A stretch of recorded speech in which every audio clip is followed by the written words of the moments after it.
Recording by मां Lakshmi studio Kusheshwar बाजार।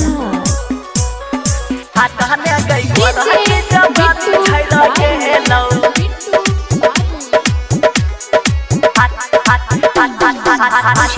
गई गोरा के जवानी छैला के लौ जवानी छैला के लौ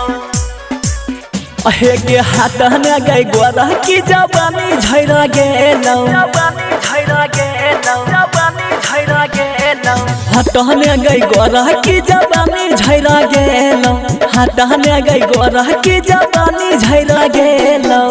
प्यार कैली हमारा से प्यार कैली हमारा से शादी होई गेलो हाथाने गई गोरा की जवानी झैरा गेलो हाथाने गई गोरा की जवानी झैरा गेलो हाथाने गई गोरा की जवानी झैरा गेलो हाथाने गई गोरा की जवानी झैरा गेलो मां लक्ष्मी स्टूडियो कुशेश्वर बाजार।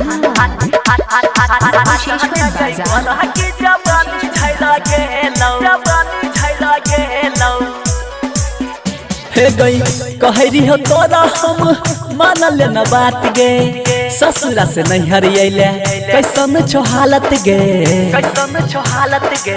कैसन छो हालत गे कहरी हो तोरा हम मान लेना बात गे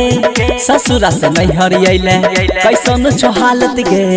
रही हो दीवाना हम रही हो दीवाना हम सहारा भी होई गेल हाथाने गई गोरा की जवानी झैरा गेल